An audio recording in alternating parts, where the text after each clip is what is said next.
right. About time. Welcome to another episode of Grind My Gears. I'm Ashton. Thank you for joining me today. Before we get started, log on to www.ashtonanddartmma.com. Get your Dadbods shirt.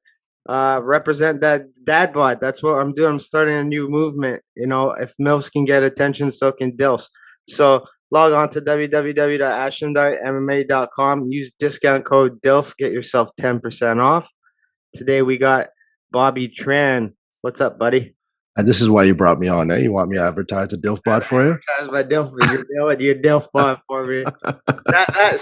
That's what I'm talking about right there. Why can't a DILF be a muscular, good-looking fucking dude? Right? I'm with you, man. We call it DILF 2.0 at our gym. Exactly. Yeah. And my wife was telling me apparently Dadbods are like the new trend. Like a lot of people like Dadbods. So I'm down. Is it true? I don't fucking know if it. Dude, does it matter if it's fucking true? It doesn't matter. No, it doesn't matter if it's true at all. That's gold for some men out there. They can't. So what gave you the idea of coming up with a DILFbot shirt? We were fucking driving on vacation and we thought about it. And I'm like, that's how it goes. You know what? I want that done. I believe in it, and that's what happened. So hey, well, I will support. I'll make sure. Do you have DILFbot rash guards or what? Everything's coming. Don't worry about that. Okay, fine. I'm just I'm just trying to support you in the right medium. Yeah. How's everything going on your end? Everything's good, man. Everything is really, really good. Despite all the obstacles that we have to jump through every single week. Yeah, that's what I wanted to get to that first because I mean. Toronto's one thing, and for those people who don't know, Bobby has an amazing business out in Windsor, Ontario. One of, if not the best fitness facilities in Windsor. Black hole of Canada, baby.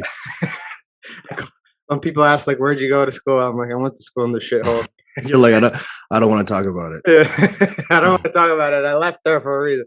No, but great people, great place to be. But how has it been with all this stuff going on in terms of the gym, running your business, just being able to keep things afloat? Because I know it's a lot different from the GTA and the bigger city, being in a smaller city. How has things been during this time? I think you guys definitely got the short end of the stick much more than we did, just being so overpopulated over there in Toronto. But to be honest, it's been nothing but good for our business. And I know, maybe that's surprising for a lot of people to hear. Yeah. And for a lot of small businesses and local businesses, it's been really, really tough. Yeah. But for us, personally, it gave us some opportunities to like refine what we were doing. I think this was almost like a gut check for a lot of businesses to see, what we have. Is it good enough to last, or is it strong enough to withstand this like shitstorm that we've been dealing with over the last 2 years? Yeah.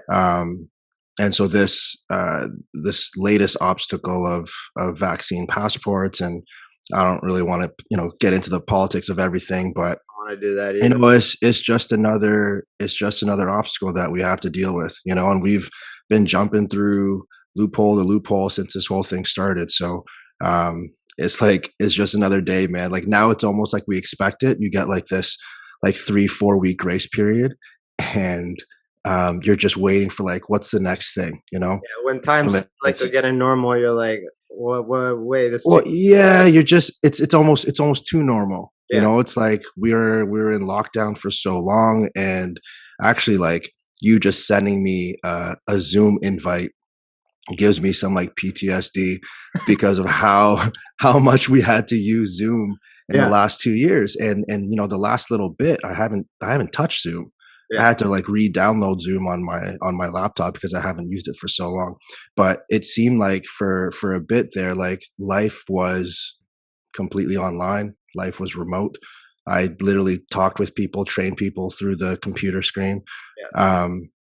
And that was normal for a long time. Then once things started to let up a little bit and we were able to get back into the gym setting, it was like, what's the next big thing? Is it another lockdown? Is it, distancing in my gym? Can I have 5 people in my gym working out at a time? And dude, at one point, there was a rule where the music had to be I at a remember. certain decibel. That's so stupid. So It's so stupid. It doesn't. yeah. So Some can you? some. I want you to imagine like walking into a gym, right? And this like we've got 6,000 square feet at our place, so it's not the biggest gym, but it's not like a small studio either. Yeah. And it's like when you go into an arena that's not full. You know, Yeah. you go to like a concert or something, and like the seats are still empty. You're like, where the fuck is everybody? You know, and it's the same feeling when you go into a gym, and especially I feel for like gyms like Good Life or you know those gyms, because you walk into this massive empty space Yeah. and there's like five people working out, and now the music has to be set at a level where like I can hear you talking over the music to prevent us from spitting in each other's faces. It's crazy, man. So Uh, the energy, you just have to figure out how to like How did you still stir up. find Yeah, training? How did you find the online training? Because I have my opinions on online training. Like I value it as a tool. I think it's great sure. because I was heavily using it. I think we were out of lockdown in Toronto in July, August last year. So that's Yeah, when I had my Achilles surgery. So I was very limited mobility wise. yep, I could only do some of my clients that were close to me because I couldn't drive, right? So I would have to yeah, take Uber. But I was using it very much in that time. Pretty much, I would sit there on the freaking computer training people for 4 hours in the yeah. morning in a row. And my biggest issue with the online training and training people through Zoom and that kind of the new thing that came out of all this was that you really lose the human touch. Like Yeah. and I personally like how difficult it is if someone's just pick a simple movement like a squat. They're doing a squat and I'm like, no, no, turn to the side. No, no, move turn your screen up. Yeah, tilt it that there you go, perfect. Do your squat. Yeah. Like that kills the whole vibe of the whole workout and any flow that you have. So how do you find it as a tool? Did you find it Um, well, I probably like similar obstacles as you know, trying to be more technical, and you obviously don't have your tactile cues anymore because that's taken away from you, right? But the good thing about it is, you know, it's kind of like when you lose your vision, all of your other senses become heightened, right? So yeah, on Zoom online coaching, I don't have the ability to put people in the positions that I want them to be in. So if someone is more of a tactile learner, not an auditory learner or a visual learner, you have to be really good with your other skills as a coach. yeah, Now, obviously, you know, Zoom wasn't made for training people, no, right? And in like a one-on-one setting, it's okay. It's not ideal by any means, but it's okay.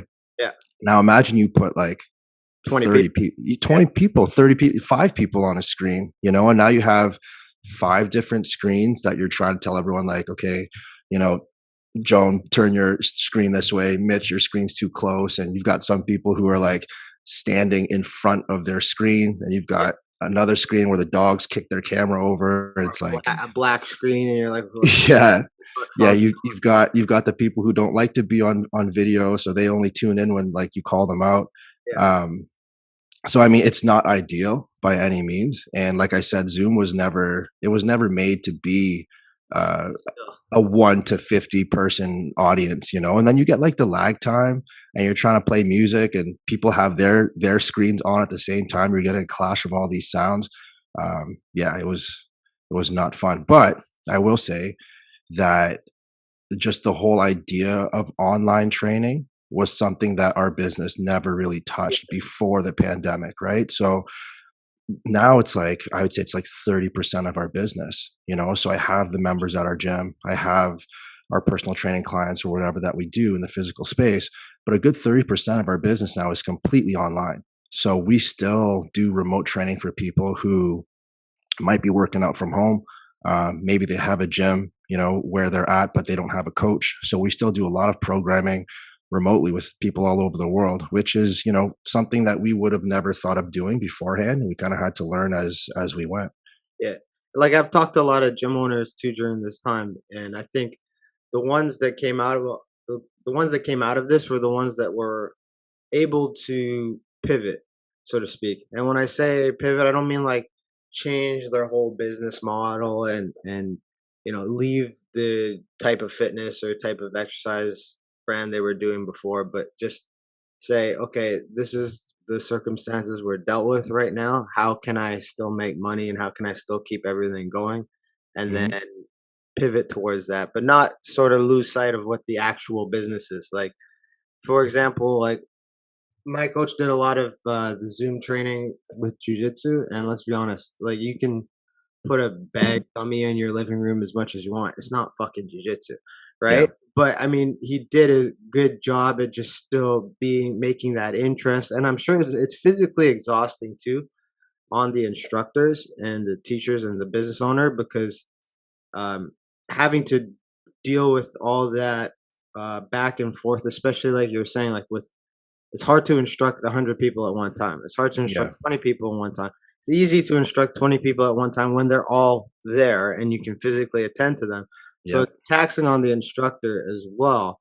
And so, I mean, it's not a ideal fitness setting, but I mean, the best people who made it out of this are the ones that adjusted to it. And I mean, like you said, it's become a part of your guys' revenue stream, and that's the same thing with my business. It wasn't a focal point of business, and now it has become one because like I started getting clients from all over Canada doing Zoom stuff just based yeah, on referrals and that kind of thing. But I wasn't even thinking about like, I would there was no part of my business plan that said, oh, you're gonna be training online boxing on Saturday mornings with a bunch of people in Ottawa and all that. I'm like, that was never in my business plan, but it became yeah, part of the business plan. So it was a blessing in disguise because that's not only a separate revenue stream, but I'm able to reach other people yeah. and where I couldn't do it before. I mean, And so I think people try to pick one or the other when in reality, like you can do a hybrid of both.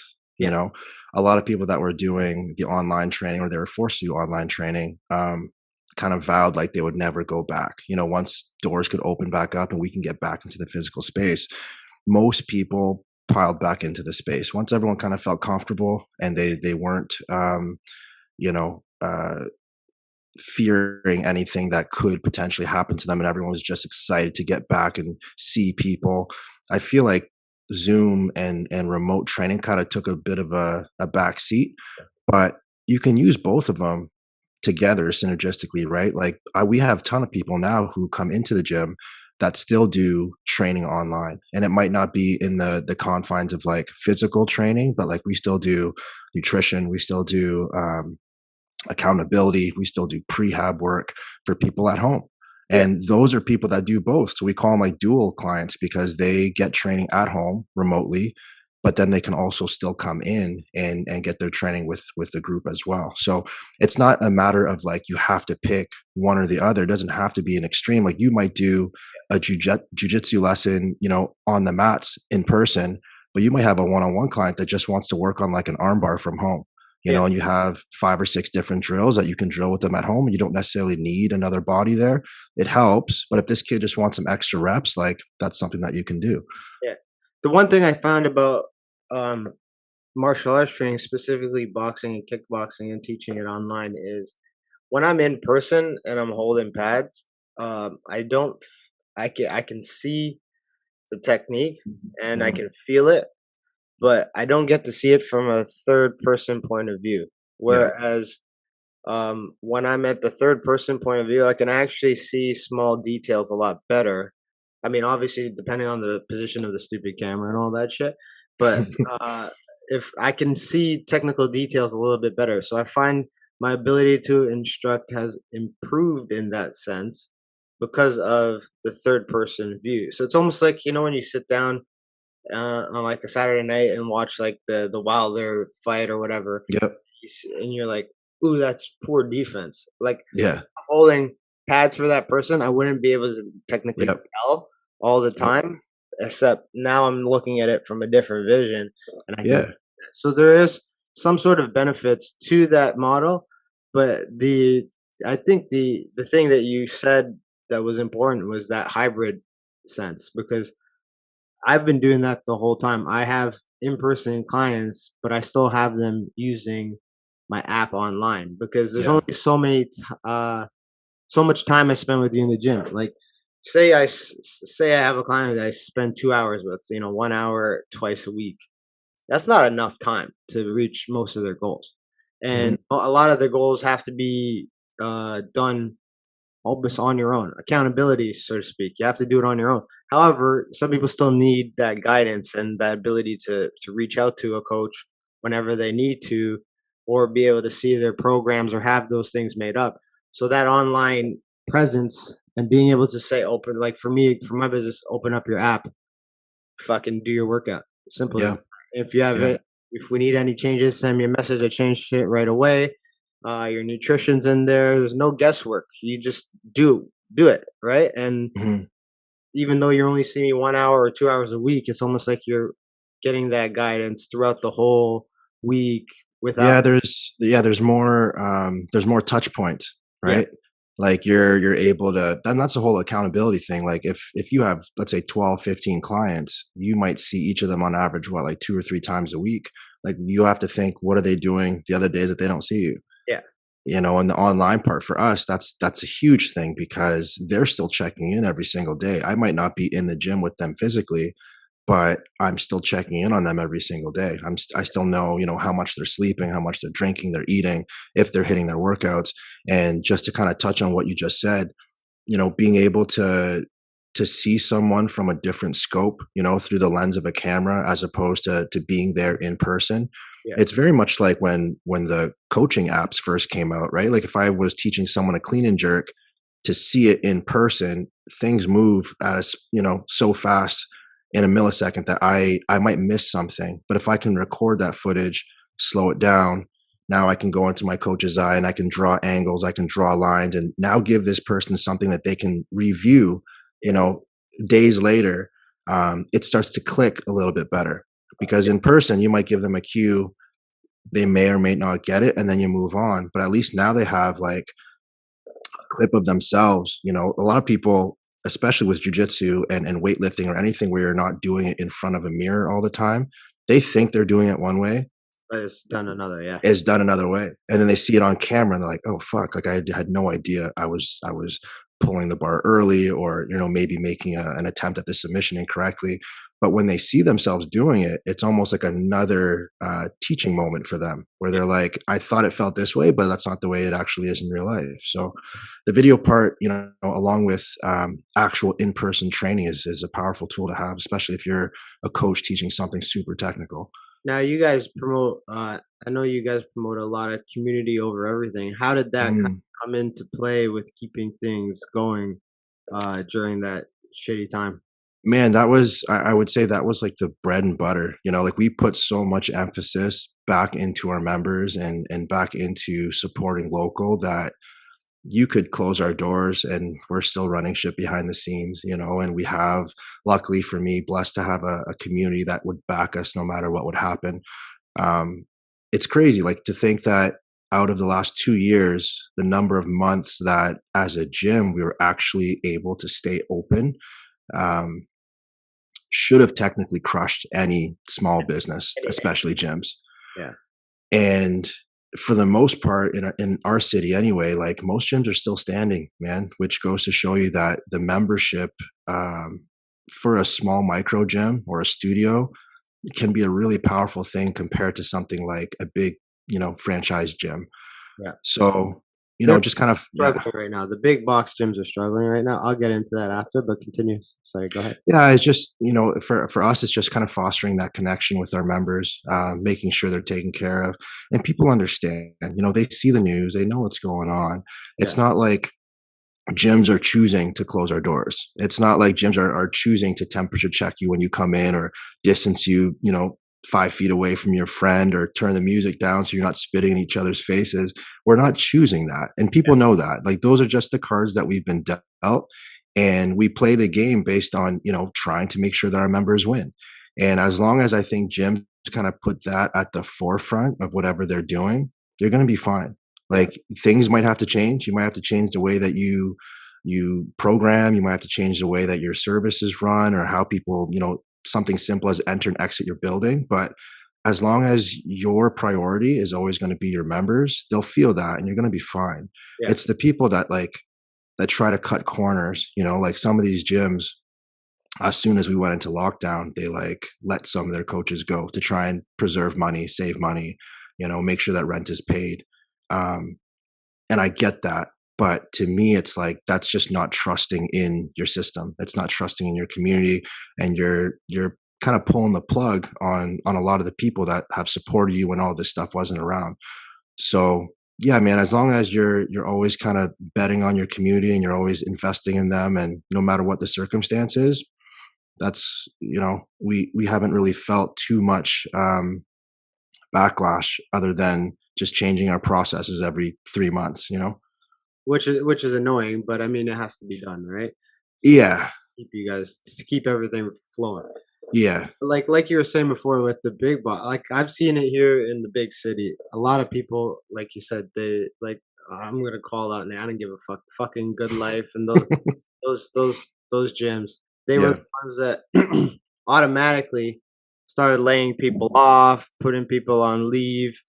Like they're struggling right now, and it to me, I almost don't give a fuck because it almost, especially in the bigger cities, it should apply in Windsor too. It'll drive people to the real businesses like yours and some of my coaches and some, so they're seeing influx and more people anyway, because people don't want to deal with some of the bullshit of that corporate side of fitness. Like Good Life isn't like, those big box gyms are in a weird position where some of them, like I'll take Good Life for an example. They've taken the big government loan. They've Yeah. basically taken the bailout money, right? So, in for lack of a better term, they're at the government's whim. Like whatever they say, they have to do because Sure. they owe the government a lot of fucking money because they took out a big loan. So whether with the past and everything that's going on, whether you support it or not, people don't want to deal with that. They don't want to No. have to show papers, or maybe they had a friend that they worked out who no longer is eligible to go there, and they don't want to go there anymore, because especially because places like that have to heavily enforce it, especially in the bigger cities. Uh, Hmm. they're and I have friends who actually work for that company, and they're telling me they're losing members upon members by the day. Um, Yeah. and as in the being in the fitness industry, it makes me sad because I know, like, when you lose some of that business, some of those people aren't going to go back to exercising, and they're going to fall down the rabbit hole and go obese. But then there's the other side of me who knows the kind of business that those big box kind of run, and it doesn't really help everybody. So to me, it's like whatever. That's Hmm. just more clientele available for the people who are actually going to help these people, right? Who are Yeah. actually going to coach them and give them a space where they can actually thrive on. So it's a give and take, but at the same time, it's fucking weird how we're in a quote quote health crisis, but the places that take care of your health have been ostracized and put down and beat down to the point where, like, some of them have closed, and then the ones that are still open are barely hanging on for the most part, and you know having to jump through hoops just to make people healthy. It's a weird fucking time in that sense, where the thing that would probably keep you healthy and safe is the thing that they're keeping you away from. And Yeah.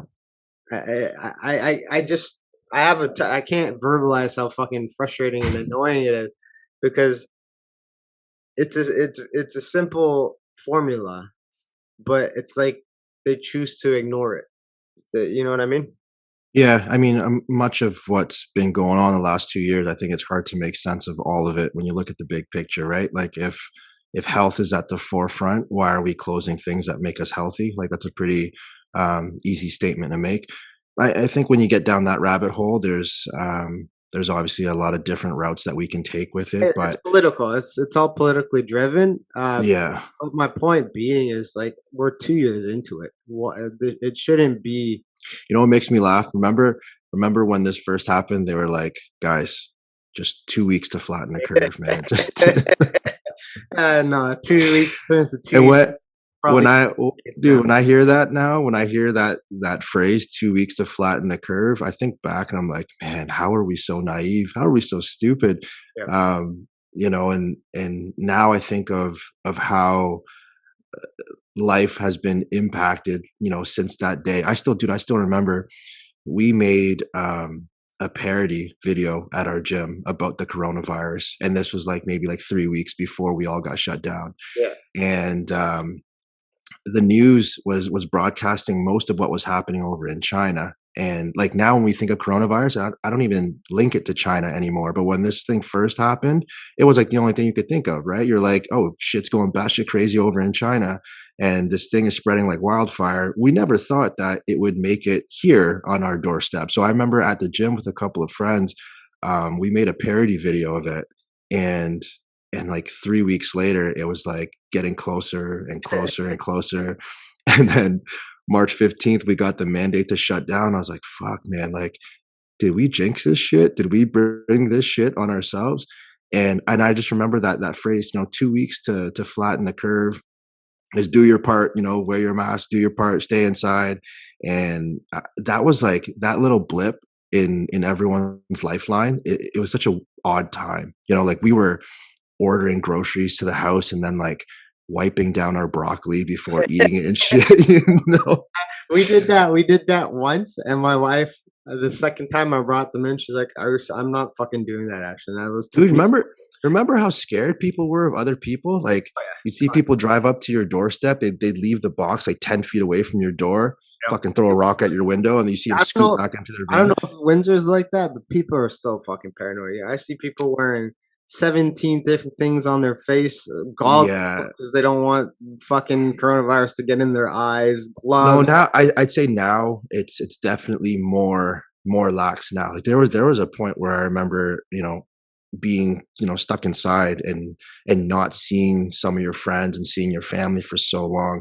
And then you see them for the first time and you're kind of like, okay, just give me like, give me 6 feet.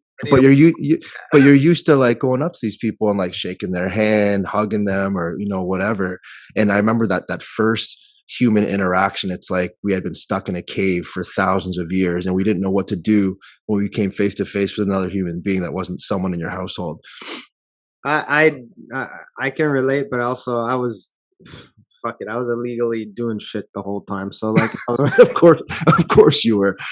We didn't stop doing jujitsu. We didn't stop. Dilfbot don't give a fuck. Dilfbot don't give a fuck. So like, at some point, me and my wife knew. I'm like, at some point, I'm going to catch this thing. And that it happened, and we got better, and it was fine for us. I mean, I would consider our case moderate cases. So how did when you found out that you had it, how deep into the pandemic were we? Was it right at the beginning? Were you kind of like in the middle? It was right before this last lockdown, so it was probably like February, March. And so when you got, I was just watching the Dave Chappelle special yesterday on Netflix. And he talked about how when he got it, he felt dirty. Did you feel dirty when you found out like the official news that you tested positive? Well, I independently tested because I wasn't going to give the government another number to oppress people. So I have a client who runs a business who does that kind of shit. So I was just like, motherfucker, I think I got this shit. Come test me. So I didn't feel dirty. I was just like, all right, I knew it was coming. Put it that way. Because like I don't want people to think that I was being irresponsible, because I do run a good business. I do test myself regularly, pretty much every week, just to make sure. But I knew it was coming based on the things that I do, and those are the things that I wasn't willing to give up. Yeah, you can put as many mandates as you want in. I don't give a flying fuck. I will find a way to do it, or I will go somewhere where I'm allowed to do it. Yeah. So that's just my personality and the way my family, me and my wife deal with things. We for lack of a better term, we're freedom fighter. Like I just want my freedom. So there was no way. While I do respect everybody's feelings towards everything, because I don't care if someone felt strongly towards it, great, that's your opinion and you're entitled to it, so you can have your space and do whatever the fuck you want. But I knew it was going to happen, so it was a matter of time. It's just I didn't know how it was going to feel based on the mixed messaging in the world right now. Some people, you know, at the start, everyone thought it was going to be like the fucking zombie apocalypse, right? Every time Mhm. we heard sirens from our condo, we thought, oh, there's someone going to the hospital with COVID, like for the first 2 weeks, right? Yeah. But that wasn't the reality. That wasn't the truth, right? And then Yeah. once we did get it, it was just like, okay, this is it. All right, we're good. You know what I mean? Yeah. So, uh, I, I wasn't, I didn't feel dirty. I just, like Dave Chappelle said he was feeling dirty. I didn't feel dirty. I just, I was just surprised at how easy it was for us to get over. And when I say easy, it was significant. It was a shitty Yeah. experience. Not by no means was it fucking fun. Like I wasn't like partying and stuff, but Yeah. it wasn't what it was drawn up to be. And that made me a little bit more bitter towards everything that was going on Yeah, because like if you had gotten it and it just whooped your ass and you were out for like, let's say like, 4 weeks or whatever, yeah, it maybe would have softened your views a little bit with what it's done to some of the people in the world. I have two friends who professional fighters and they hospitalized and Yeah. they came out and they still don't give a fuck. They're Yeah. like, I beat it and I'm good to go. You know what I mean? So it in my world and in how me and my wife believe it's in everything's in God's plan. If that was what was intended to happen to me, like I was out supposed to go out with COVID, then that's the fuck it, that Take was it, take right? this dirty one. Take this dirty one back. Take That, them take them back to the soil. yeah, if that was the plan for my life, so be it. That's how I kind of live day to day. I don't really, and that's why faith is important. And I'm not trying to like push fucking God and stuff on people, but having faith in life and knowing your direction, like for me, I don't care about the little things because I know that the plan is there for me. I just have to live my life, right? Hmm. I have to live and do the things that make me happy. And if it's my day tomorrow, so be it, right? But if I'm not doing the things that make me happy, I'm going to not want that day to come. You know, Yeah. I don't want it. I don't want that day to come in general. Like, who the fuck wants to die? But it's that old saying, like I'm prepared to. You know, people like I'm prepared to die. Like Yeah.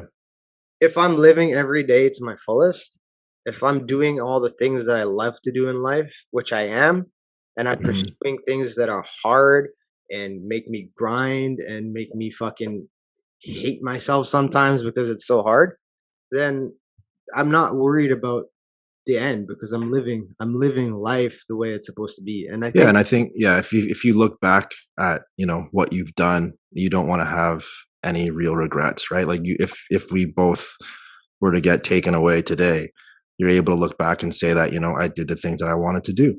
yeah. And my family made the decisions that we wanted to make based on what we feel is right and what we feel is important. Which I think is kind of like a crossroads for a lot of people right now, is they're in some conflict with what they want to do and what they think is right, because sometimes those two things don't necessarily line up with each other. But And you know, I was telling my coach this the other day because we were just after we roll and stuff, we sit on the mats and talk. You know, when you're getting your endorphin high, and I was telling him like people think that because I'm doing well right now, and I'm doing well, and I ain't gonna lie about it. I never lie about doing well because it took work to get here. But if mhm, COVID never came along, I would have never gotten the push I fucking needed to do well. mhm, Before I was kind of coasting. I had my business, I had things going, but you know, I was still making money in other areas and I didn't need to change anything, right? But I think you know the old saying tough times make tough men, and that's exactly what happened because when COVID hit, you know, I'll tell people this because it should people should know it because it might help them in certain situations. My wife was on mat leave, and her job future was pretty grim because she's in the salon and hair industry. And it turned out that she didn't have a job to go back to. Right. So I had a point in time where I was like, I have to step up as a man and fucking take care of business right now. I can't, what am I going to do? Like, I'm gonna tell this right now. I got my fucking when they locked everything down and my revenue stream went to zero for 3 weeks, 4 weeks. I just dusted off my resume and was ready to fucking send it into Amazon to fucking lift boxes. I thought you were gonna say you start stripping. Yeah, no. People don't want. Dirty Bird makes his return to the stage. Nobody wants to see that.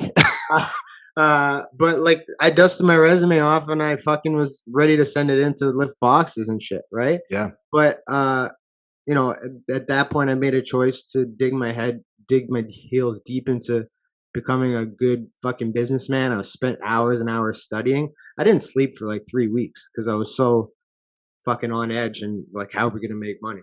But those are the things that make a man. Those are the things that make a good woman. Like, you know, how do you respond to adversity, right? Because it's very easy to coast. I think a lot of people were coasting through these last, you know, up until 2020.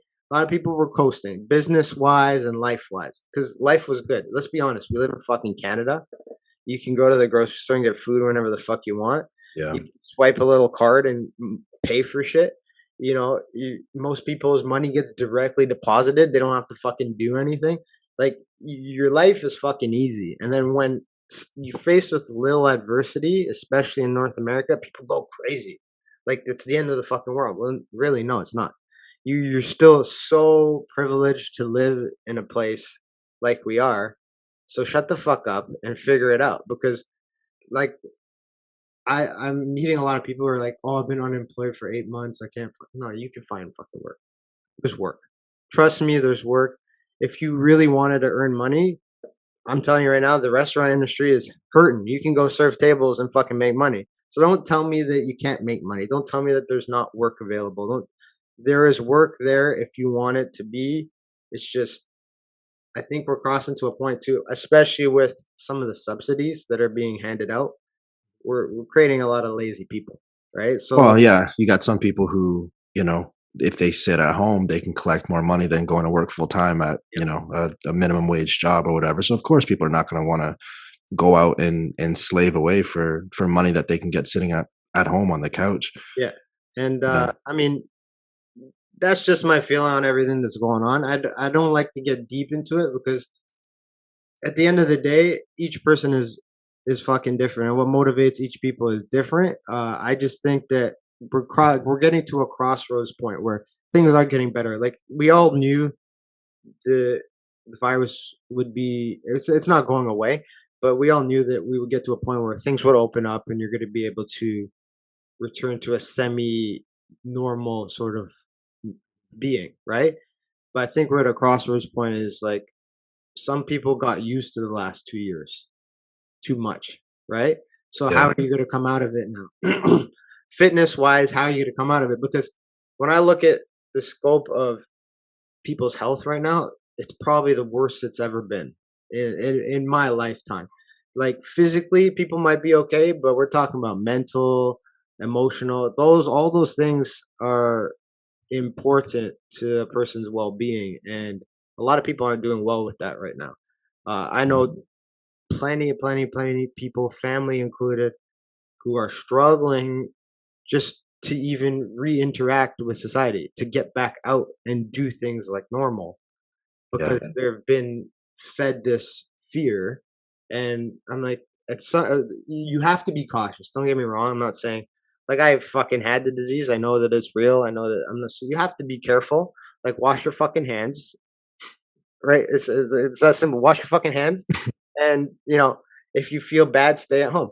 Right? It's pretty simple rules. But getting people back out there to know that the world isn't this hazardous bio waste, biochemical fucking place is going to be a challenge, because there's forces pulling in two different directions. We have, you know, the government saying one thing, health experts saying another thing, and then all the different experts in different fields saying other things. So it's confusing a lot of people. You know what I mean?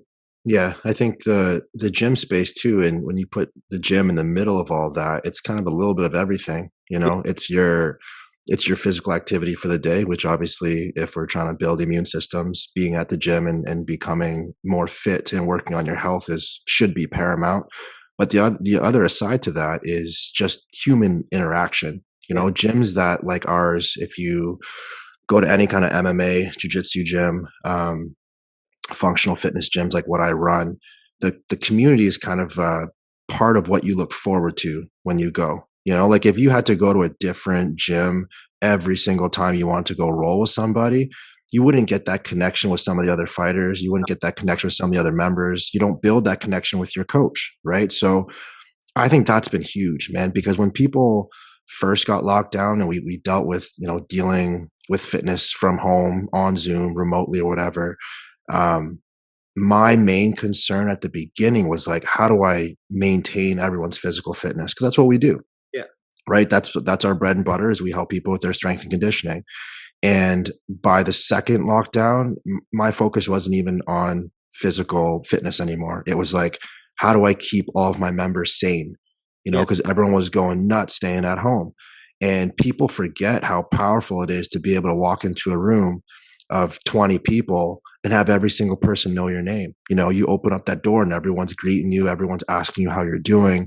Like that part of your social health of your lifestyle, where other people would get it from, going to bars, going to parties. We had that ingrained in our regular business. It was just not something that you would ever focus on, but that piece of the pie is so big for helping someone feel happy at the end of the day. Like you can go and get your workout in, but like if we can go and get a workout in together, it just makes it that much better. You know what I mean? Yeah.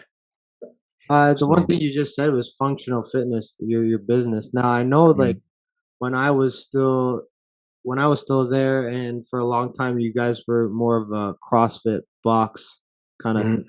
What transitioned you out of that space? So I mean, CrossFit is run through an affiliateship. So anyone that is a CrossFit gym or a CrossFit box, if you want to call it, you basically pay an annual fee to be able to use that word in your branding. That's basically it, right? So it's not the difference between that and something like a franchise. A franchise kind of controls what you program, what your space looks like. So if you look at something like an F45, all F45s across the country kind of look the same. They use the same color schemes, the equipment's the same, the layout's the same, their programs are all the same.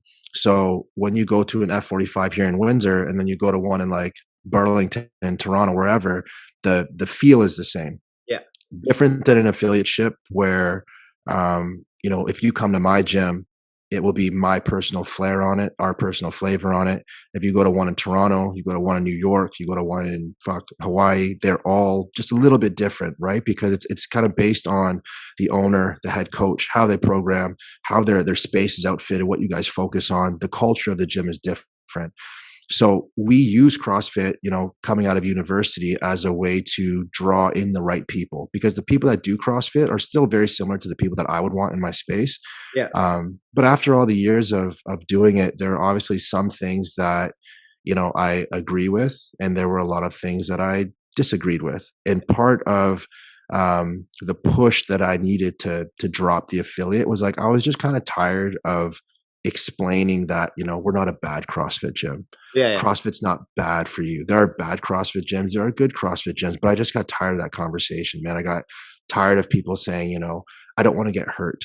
I don't feel like I'm fit enough for this yet. I don't want to go to the games. I don't want to look like that. There's just a lot of ideas behind what CrossFit is. Yeah. And because of the affiliateship model and how different your experience could be going from one box to the next, it can really paint this terrible picture of what it actually is, right? The idea of it, I still love. I still love the idea behind, this use what works, scrap what doesn't ideology, which is what we do. Yeah. I just now apply to CrossFit itself. I use what I like from CrossFit, and we scrap what I don't like. And we had built such a strong community of people that, a lot of them hadn't done CrossFit before, so only knew CrossFit based on what we do at our gym. But what they didn't realize is like, that's our personal flair on what we think strength and conditioning is. So when we dropped the affiliate shit, man, like that was probably one of the best decisions I could have made for our business, especially during a pandemic, super high risk time. Yeah. My personal ventures into a lot of this stuff is like wherever the crowd's going, I just turn around and go the opposite way. Yeah. You know, so probably not the smartest idea to completely. But that's individuality. That's what separates you from other people. Yeah. You don't. It's easy to mush your business into what everyone else is doing, and that's what a lot of people do. Like when MMA was taking off, everyone wanted a fucking MMA gym, right? Mm-hmm. But so they just started a fucking MMA gym, and we put MMA workouts together. It's the same concept, but what really sets people apart, what sets your business apart, and sets mine and a lot of other people is we don't follow the crowd. We don't just do what the trend is and and I think, like you said, I had a bad vision of CrossFit from before. Not like I respect the athletes. I love the athletes that go into it and the amount of work, and it's a great thing. Like my head strength and conditioning coach, he's a big CrossFit advocate, and we had to sit down and talk to me about it one day because I was shitting on it too much. Yeah. And Yeah. the reason I was shitting on it too much is because sometimes I see, and I'm sure you've seen this too, there are some people who are just simply not ready for some of those things. Sure. Yeah. And they come into a bad CrossFit gym and they go and they do those things and then they get hurt or they just have terrible technique, terrible form, and it shows. And over time that it's not good for anybody. Right. So I think that was one of my biggest like things where I was very negative. So I shit on it. Right. But at the same time, those are fucking incredible athletes. Like, let's not sugarcoat it. Those people can do amazing things with their body, and some of those things like I can't do. Right.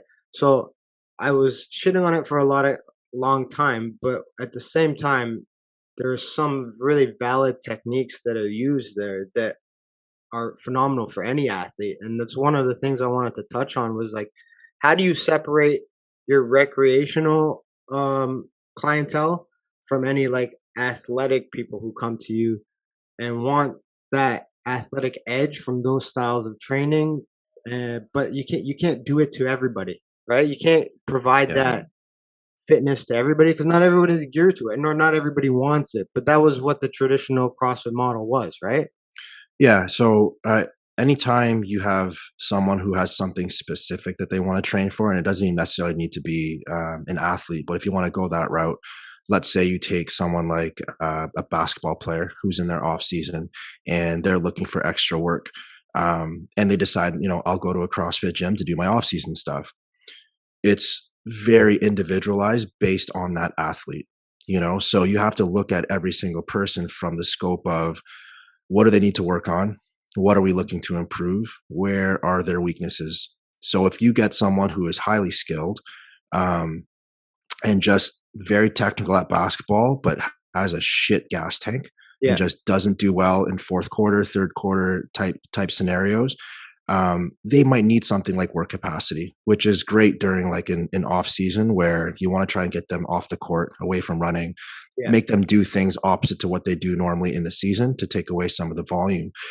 But that's one person, right? You might get someone who is coming back from ACL reconstruction, and they need a prehab program. So to throw them into a general population-based program that's CrossFit would be idiotic. You're putting that person in harm's way, and you're not going to rehab that person the way that you're supposed to. Does that happen a lot though? Does that happen a lot where like in the traditional CrossFit space where someone say they did come back from an injury, they're functional, like they've recovered, their general rehab is done, but then they get lumped into that space? Does that happen quite frequently? I mean, I can't speak on your gym, obviously. My gym obviously doesn't do it that way. I can't speak on how other CrossFit gyms do it, but you have to remember too, like I started at the university from a sports and recreational sport training level, right? Like I started training athletes. So I know the difference between training someone who just is general population. They just want to increase their health and they want to, decrease some of the blood markers like resting heart rate. They want to increase their stamina, whatever, versus someone who is coming from the athletic world that needs to add 4 more reps to their 225-pound bench press so they have a chance at competing for a spot in the CFL. Like those are 2 very different goals, 2 very different individuals. So they should be 2 very different training programs. Yeah. The thing with CrossFit, it's general fitness. And that's what people have to understand. So when you have general fitness, I'm not working on anything specific. So if you want to get in general shape, you want to work a little bit on strength, you want to work a little bit on conditioning, CrossFit's a great program if you build it from the ground up. I'm not throwing a new person into a class and we're doing full snatches right away, obviously. But you have to look at like the risk to reward for every single individual. So if I get a basketball player or like a volleyball player with a shoulder injury, they're not snatching barbells for time. You know what I mean? We're doing some shoulder strengthening and some muscle imbalance, and we're looking at where they need the work. But you might get someone who, and I've had this before, you might get an athlete who's a stud and just healthy all the way around, and they're conditioned, and all they're looking for is just a different look for the next month or so that they can get back into training and not overtrain. Yeah. And sometimes CrossFit will do that for people. Sometimes CrossFit takes away the road work of running every single day, puts you on a rower, puts you on a bike. And it's still full body movements that any person would benefit from. We're squatting, we're deadlifting, we're lunging, we're doing overhead pressing, overhead pulling. It's all stuff that you would see in a program. It's just the way that you construct the pieces is a difference maker. Well, those are the fundamentals, in my opinion. Like I always kind of like when I get somebody new, I tell them that they'll tell me all this list of goals and shit that they want. And I'm like, okay, that's nice. We're going to get them. But in order to get them, you need to know how to squat, you need to know how to deadlift, and you need to know how to press weight. There's 3 fundamental things. Like you can't do flying Superman, clapping, spinning fucking push-ups if that's what you want to do. And if you can't press 20-pound dumbbells, right? It's as simple as that. So, I mean, the beauty of CrossFit is I see the value that it introduces these fundamental lifts to people that traditionally, if they went to a gym on their own, they probably wouldn't do. Because let's be honest, when someone goes and works out on their own side, they're not going to the squat rack as the first thing, right? Because it's hard, it's technical, and if you do it right, your legs feel like shit after, and people don't want that, right? Yeah, and I'm going to play devil's advocate a little bit because I think that mentality is part of why CrossFit became so popular. Like they took people off of the machines, they got people off the treadmills, and they got people away from doing lazy shit at the gym. Because one thing that CrossFit did really well, if you go into any CrossFit gym, even if people are doing things terribly, every single person in that space is working their ass off. And you don't get that, you don't get that when you go into a big chain gym. You're going to have people sitting on a leg extension on their phone, someone doing a TikTok video while they're running on a treadmill, you don't see this type of shit in CrossFit gyms, because when people go to CrossFit gym, they don't give a shit about their makeup. They don't give a shit about if their outfit is matching. People just go there to work hard.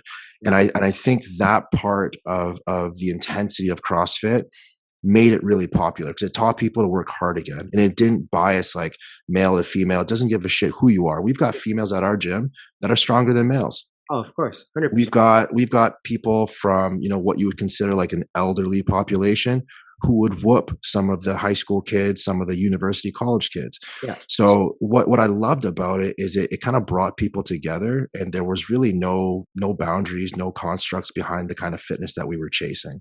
A problem with that is things like squats, things like deadlifts, compound movements that are supposed to be functional for the everyday person, right? Some people took that and they ran so fucking far with it that it negated a lot of good things that came out of bodybuilding, good things that came out of isolation exercise, good things that came out of machine-based work. And so part of leaving CrossFit was that I missed a lot of those things that they deemed were unnecessary. And I think they're slowly starting to come around now. Yeah. But I mean, things like bicep curls, for example. When I first started CrossFit, if you saw someone do a bicep curl in a CrossFit box, Yeah. it was almost like you were spitting on the church. You know, it's like, why? That's not functional. That's an isolation movement. What you're working out for aesthetics. You're not working out for performance. And then you know, you get someone who's developing bicep tendonitis from deadlifting with like an alternate grip or whatever. Yeah.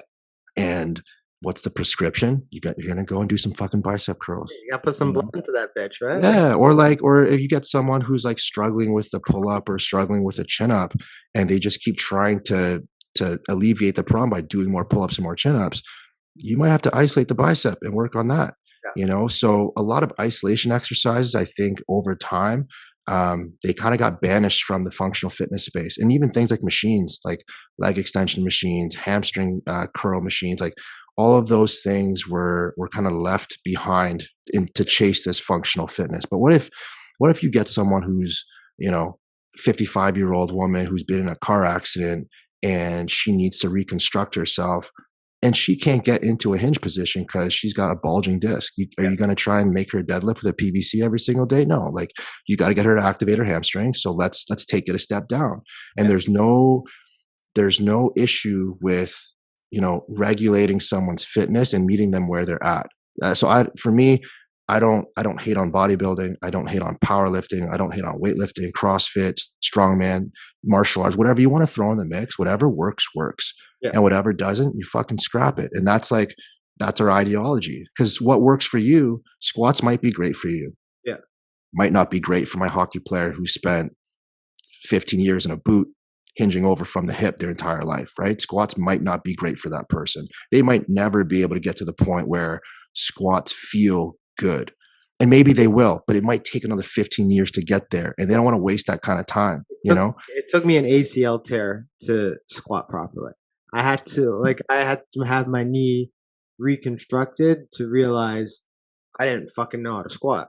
And that's the thing that it's like you said, it might take somebody 3 or 4 years to squat properly, but it's the responsibility of the coach and the trainer to find the variations that can achieve that. Yeah. And I think that's the issue with CrossFit is the barrier to entry is so low. Like you could go write the level 1 test right now and open up a CrossFit gym next week. It's that easy. Yes. You know, there's no, it's a little bit different, obviously, with like mixed martial arts, jujitsu, you know, they still but I mean, it's a little bit harder, right? Like you wouldn't go into a space where like your lead instructor is a white belt. No, but you can hide that shit. Well, I'm sure you've seen some of the videos online with like fake black belts, the McDojo, McDojos, oh yeah, stuff. But like, I'm not gonna because this person, there's a family member of mine, but they literally opened up a big name. They just bought the naming rights to this gym and opened up this mixed martial arts gym. They have no fucking business in the business, right? And it shows because here's my thing. Here's my problem with this. This is the same phenomenon from CrossFit to mixed martial arts, is that anyone can open up a fucking MMA gym. The problem with that is it's the same thing that you promote is community, right? Mm-hmm. The students normally rally behind an instructor, right? So if you open up an MMA gym and you're hiring a jiu-jitsu coach, right? You're hiring a Muay Thai coach. People gain this connection to that instructor because there's functional fitness and fitness type, but then when you talk about martial arts, it's close contact. Everything is personal. You're doing things with people at a personal level. So that when that instructor is teaching you, sometimes they're getting on the floor, if it's jiu-jitsu, and showing you them yourself. Sometimes you're spending hours learning one fucking technique because it's that difficult.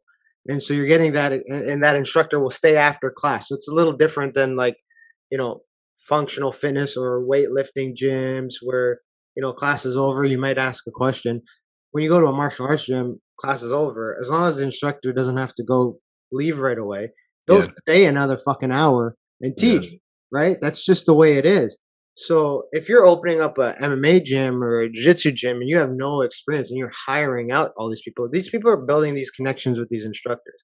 So if that instructor finally decides, hey, I'm done with you. I'm going to go get my real value and I'm going to open up my own. But people are going to go. They're going to leave, and then you're stuck with this constant turnaround. There's no community. There's no vibe, and so there's a lot of gyms like that, not just in Canada, in the U.S., probably all over the world, where people just open them up because it's just that the barrier to entry is very easy. You can just fucking open up an MMA gym and put in MMA on it, and then hire people. Right? It's that simple. But you'd never really get that true community because everything varies based on that instructor. And so what I see, especially in the city here with people who have done that, is their gyms are not successful over time because they're highly dependent on experts wanting to work for them. Where Sure. it shouldn't be that way. The person who owns the gym, the person that runs the facility, the person that should have a meaningful connection with every fucking person that walks through that door so that they know that when they show up there, there's that community. He's here or she's here, and I trust them. I love being around them. Even if they hire people to help teach, they're still there. If I learn an armbar from one guy and I need help, he'll still be able to help me. The other instructor. That's what is missing, in my opinion, in both ends, right? Because there are people who open up gyms like yours who have no fucking business opening up. They couldn't teach left from right, but they were just interested in revenue. They saw an opportunity, right? And I think the biggest factor with what you're saying is making sure that you hire the right people. Yes. Because if you hire people who are interested in the service that you provide, but they're not necessarily interested in your brand or your ideology, you're eventually going to come to a day where, you come to a crossroads where you don't agree with each other. And, owning a business, and this goes for any kind of business, you will eventually cross this path when you get so successful that you can't do it by yourself anymore. Yeah. And I've gone through this waves of it several times where, you're by yourself. You hire your first employee. Now you've got two. Now you've got three. And you go from like, hey man, like I just need you to coach a couple classes. I'll comp your membership, to how can you help me develop my brand? Yeah. And we call it, like in our space, I call it the growth triangle. So you have like your coach, and in your case, it would be like your instructor. So like your jiu-jitsu instructor, your Muay Thai instructor, whatever. You have the owner, who would be like the guy overseeing everything that's happening. And then you have your community, or the culture behind, everything behind your brand.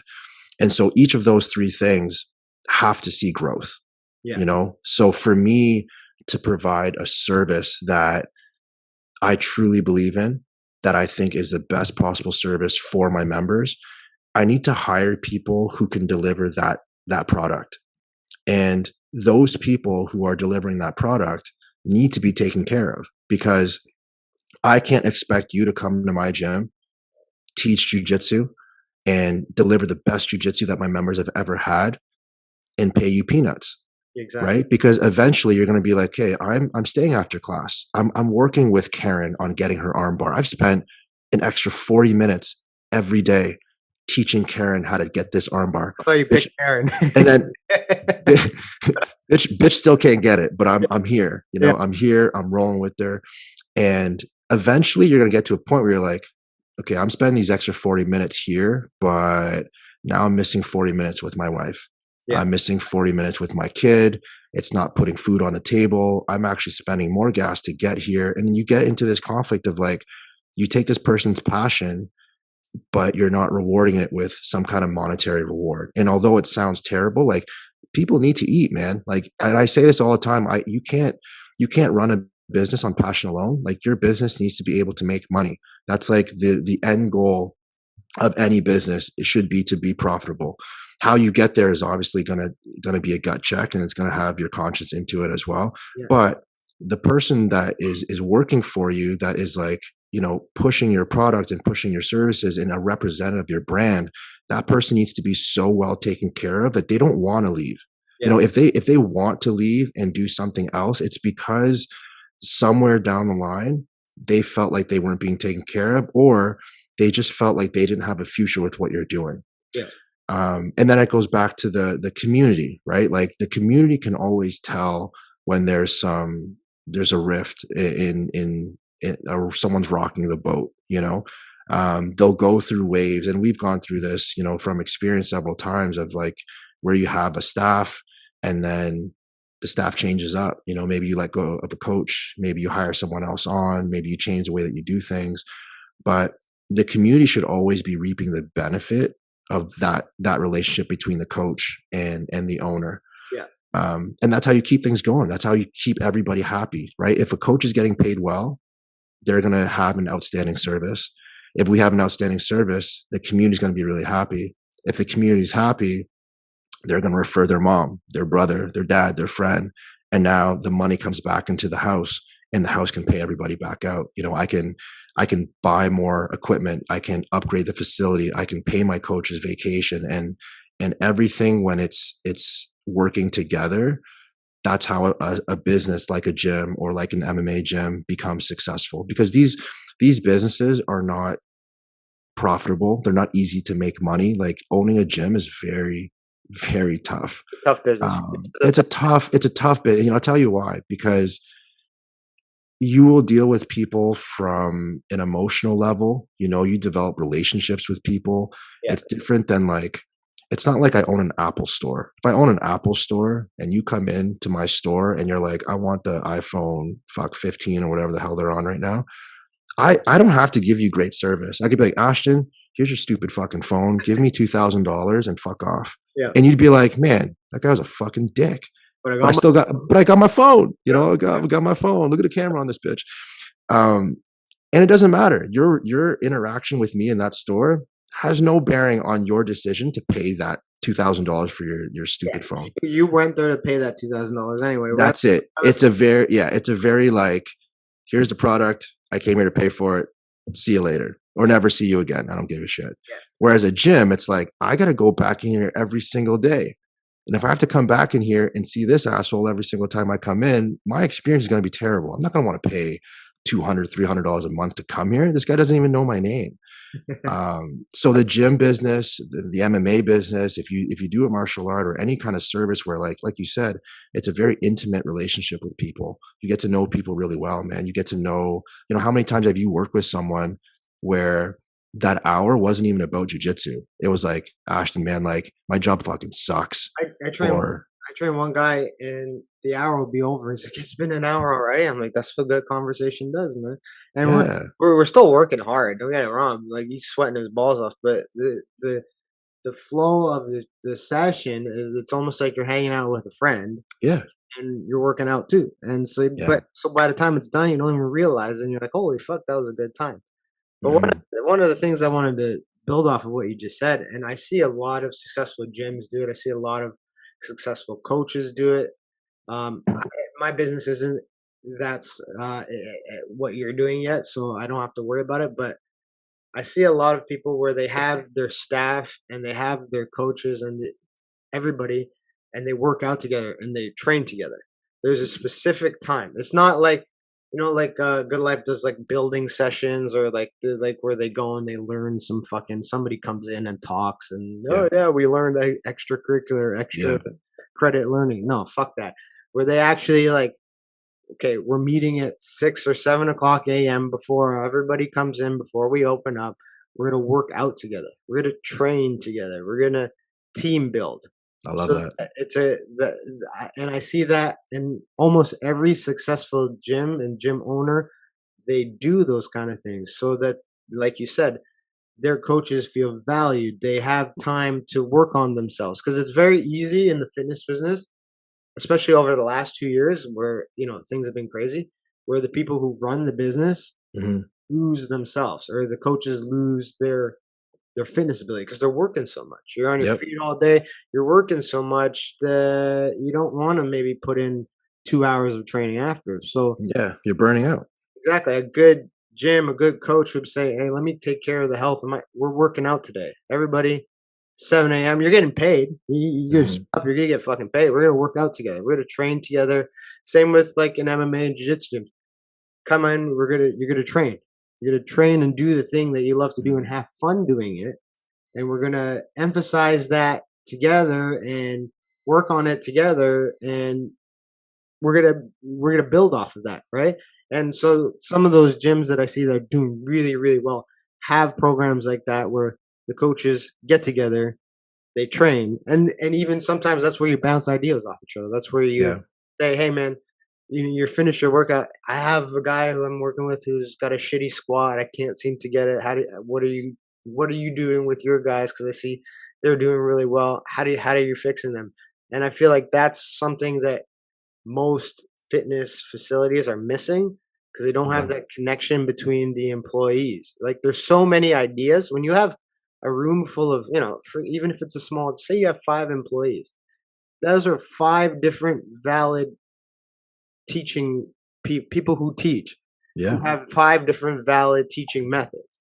And it's the responsibility of the owner or the head to say, let's all bounce those ideas off each other and create a space where you can do it. And I find Yeah. the best place to do that is when you're training, when you're working out. And because that, like, for example, like if you get a bunch of guys who are teaching to just roll, someone's going to land something and be like, how the fuck did you do that? Well, Mhm. let me show you. Then all of a sudden, it becomes a theme in the gym, and the Yeah. students love it, and all the instructors know how to teach it. So it doesn't matter who's teaching class; that same technique goes, and then a gym becomes known for their fucking rubber guard or whatever the fuck it is, or you know Mhm. what I mean. So I think that's a super important thing that I really hope more businesses take into account, even big box businesses, because all they do right now is, okay, our staff is going to do an extra credit day where we're going to have someone come in and talk. No, let build a workout, build something where your staff is coming in and training together and doing the Mhm. thing that you're supposed to do, fitness, right? Do it together, and you're going to see a ton of growth. I mean, I see it in a city. I don't know how it goes out there, but I see it in the big city where the best gyms are doing that. I think what you'd love. I have a guy that's on my staff. He's been in the industry for, I want to say, almost 10 years now. Just super knowledgeable guy.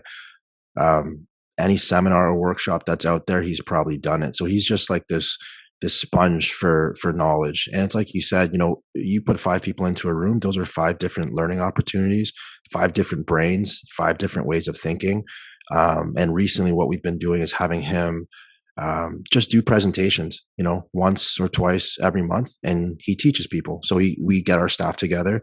He'll go over a topic. It could be like hypertrophy. It could be one that he did recently was women's training during on and off cycle and things like that. So that's a really great teaching tool to expose some of your knowledgeable coaches. It also gives some education to the rest of your staff, but it makes them come together, Yeah. right? And you get everybody on the same page. So someone may have thought one thing, and now you can come together, network, and decide as a team what our best answer would be, so that I'm going to use Karen again, but Karen doesn't come in, learn the armbar from you one way, come in the next day and learn the armbar totally different from me, and we can all be on the same page. But what you'd like was what we started doing recently is actually dusted off the old gi, and we've been going to jiu-jitsu together as a coaching staff. And so these guys have never done it before. They didn't even know what the hell a gi was. They didn't know what the difference between gi, no gi is. And we've just started, I say over the last 2 weeks, going to jujitsu classes together. Now it's branching off into like, okay, let's go do kickboxing together. But man, it's a lot of fun. It's just like Yeah. doing something totally out of the comfort zone, learning something together as a team. And you should see these guys. Like they're on such a high when they come back to the gym after going to some of these classes. And They're um, enthusiastic, right? And then yeah, it's just there is an excitement kind of in the air, when like, even if I'm choking one of them out, they come back and they're like, oh my god, like, that was fucking awesome. And them getting to learn that choke, or like learn how to escape that choke, is it's just so refreshing for someone who's never done something like this before. And yeah, obviously, like MMA and any kind of martial art, it's super raw. It's very, very visceral. The feeling you get when you tap somebody out or you get tapped out, you're like, fuck, like that shit can get so real. And it's a different high. It's different than like a runner's high or hitting a weight that you've never hit before, but it all kind of goes into the same category. It like elevates and piques your interest for training. It makes you want to come back, and it makes you want to learn more. And it's even better when you have a group of people who want to learn the same thing. So right now, that's what we've been doing. It's been fucking awesome, man. I've actually contacted Steve, reached out back to Steve. He's still doing it. And we've been going out and learning from him. Yeah. But the same thing happened to me maybe like 3 weeks ago. I showed up to jiu-jitsu class and I didn't intend to teach, but like, well, while my professor was showing his technique, I was like, hey, prof, I do the same thing, but I also do this little spin, this other move on it that gets me into this maybe even better position. And he's like, come show me. So I showed him. Next thing you know, the whole class was based around the technique that I was showing. Yeah. And then I wasn't teaching it, but like people were asking me questions. Well, what about this? And I'm like, this, you do this.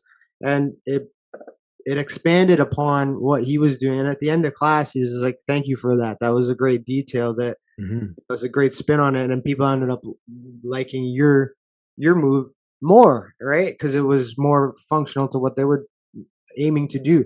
And that would never have happened if he ran an operation where you couldn't say, hey, professor, can I interject and add a little spin on it?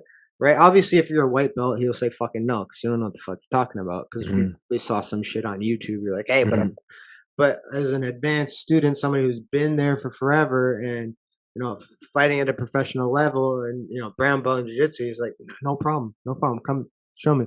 And what it ended up doing, it was ended up giving people a bigger technique, something that they can use not beyond what he was showing, but adding on more to it. And if you have a community where you can't do that, where people are nervous to do that, or they just don't care enough. Like the only reason I brought it up was to share it. Not because, like, I could have just kept it to myself. Like, this is my secret technique. No, it's not a fucking secret technique. But I could have just kept it to myself. But the reason I brought it up and put my hand up and asked to share it was because I know that it would help everybody else out. But I'm comfortable in that environment. I'm comfortable with the people. I'm comfortable with the coaches and teaching other people where I'm able to open up and just say, hey, here's another spin on it. And he's not an ignorant asshole and says, oh, no, we're going to do it my way. Because there are coaches like that, right? But those are the gyms you don't want to be at, regardless of what discipline you're learning. You don't want to be at a gym where somebody has an input to make things better or another spin on it and you shut it down. Because it's not your way, right? That's when your ego starts to get into the way of people actually learning, right? Yeah. So before we head out, because I know you got to get to gym to coach some people, what's Workhorse Radio? Like, tell everybody what that is. I know that that's something you started, and what is that, and how can people listen to that? No. So Workhorse Radio is our version of our podcast that we started, I would say, I don't know, maybe 3 or 4 months ago. Yeah. This is something that I've been wanting to do for probably 2 years, 3 years, maybe. And it's kind of like our podcast. It just gets pushed on the back burner over and over and over again, but eventually got it done. I think we're on episode 9 right now. And it's honestly, I had no idea what direction I wanted to go with this thing. I knew that I wanted to reflect on some fitness topics, but it's a little bit more than that. We'll talk about fitness. We'll talk about, me raising my kid. This past episode, we just talked about horror stories at the gym with people shitting. There's no boundaries on how we go with this thing. Some of it's serious, some of it's just me reflecting on some things that have happened in my life. We do a little brush up on business as well. So we have an episode where we just talk business. We have an episode where we just talk fitness, and then we do what we call Shotgun Saturdays, where people on my Instagram can go and ask their questions, and then I'll pick 3 or 4 of them and I'll answer them 1 week on an episode. So yeah, just something fun that I've been kind of playing around with, just another add-on to the business. You can find us on Spotify if you guys are looking, and Workhorse Radio, just type it in the search bar and you'll see a little barbell come up with a microphone. That is us. That shotgun Saturday sounds like my rant episodes. Yeah, so it's very, very so instead of me like shitting on everyone's ideas like yours, I'm um, not, no, it, I genuinely like the whole podcast started because I got I was doing it a little bit before the pandemic, but yeah. I would go for a run and I would just be like, okay, I'm on Yeah, I remember you used to do them on like Instagram stories, right? live, right? And I would just be like, you know what really grinds my gears? Pineapple on fucking pizza. Yeah. I know Which I could get into that with you because, you know, I just had a fucking awesome Hawaiian pizza fuck you from with a local place. And see? dude, you can say whatever you want, but until you try this thing, No, my wife orders fucking pineapple on pizza. Has no business. No business. It's a fucking salt. Like, oh, we're gonna get into it right now. Fuck you. We're gonna get into the shit right. It's a dude, fucking sugary. It's a fucking fruit. No, put on my pizza. I you have want the. to what do you want to cancel pineapple? Is that how you feel about it? I'm not about cancel culture. I'm just saying you put it Just on. let Ashton just let people do what they want. You know, I thought that was the whole lesson behind this podcast. It's just Pineapple on pizza. Fuck that, man. It I'm doesn't. gonna No, no. I'm gonna get your address after this. I'm gonna send you a pineapple pizza. I'll fucking eat it still. I'll eat any pizza as long as there's no mushrooms. I hate mushrooms. Oh my god, what's wrong with you? What do you mean? It's a fungus. Would you eat toe jam between your toes? If you're comparing toe jam to mushrooms now, we got bigger It's still a problems. fungus. It's the same thing. It's a fungus. Anyway, but like that's how my shit got started. Because then Mm. everyone's like, "You should do a podcast." I'm like, "Okay." And then I remember Joe Rogan's advice. He's like, everyone's like, "Oh, people would be on his show and they'd be like, I want to start a podcast, but you know, it's I don't know how to do it." He's like, "It's easy. You just put your phone on, you start talking shit." But I'm like, Yeah, you just do it. And that was I listened to a podcast. They were talking about Kelly Starrett, if you know K Star, yeah, yeah, and he blew up when CrossFit was getting popular because what he would do is he made a commitment to post one video every single day.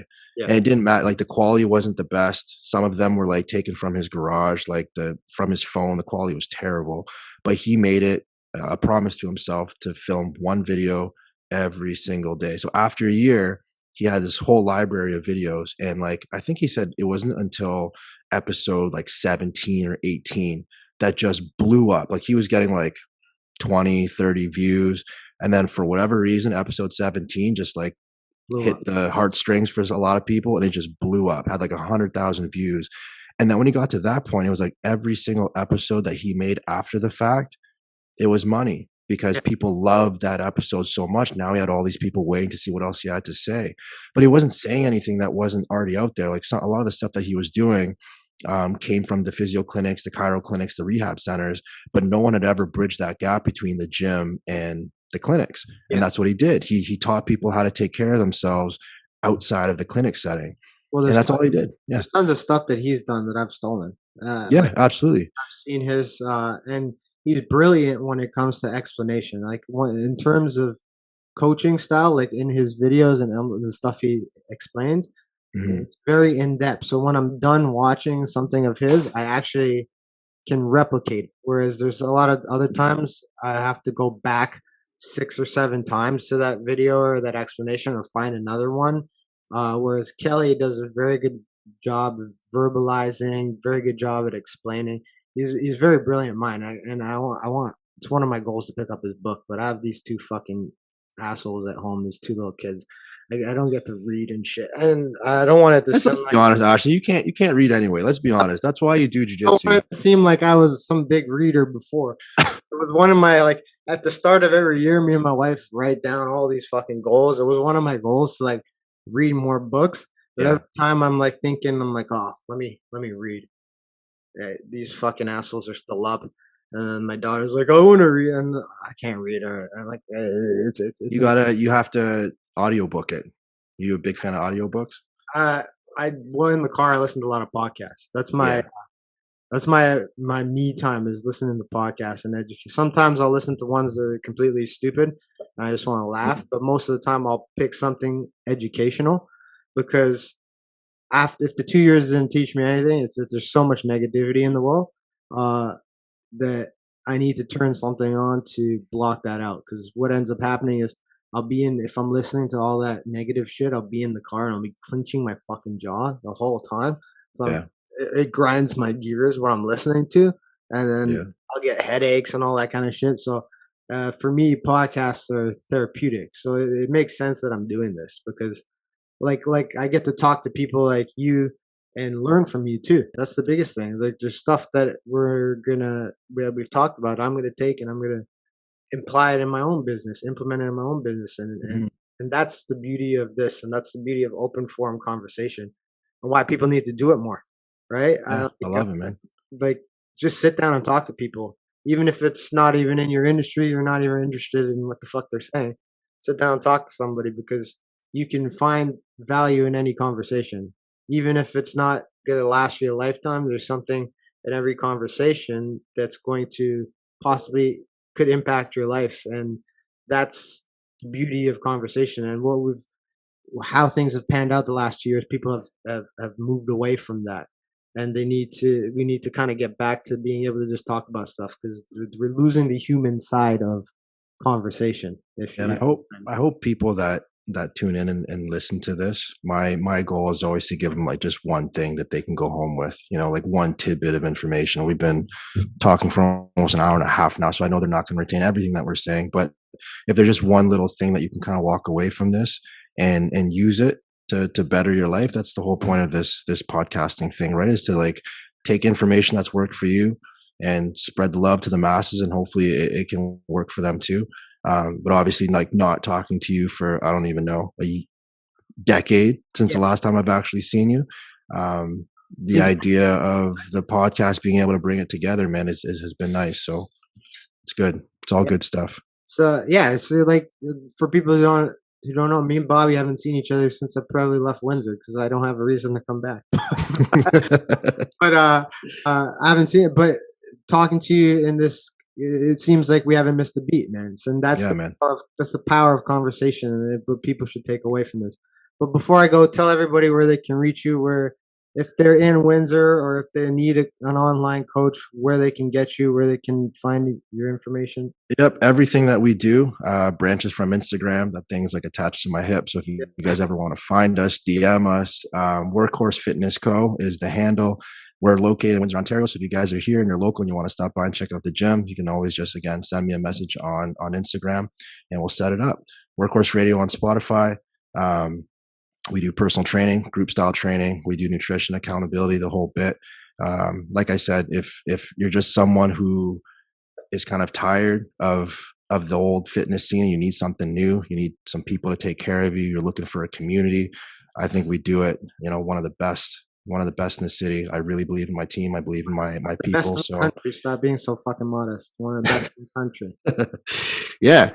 I mean, we just do us. I really, for me, my business is all about taking care of my people. So if you need to be taken care of, come find us.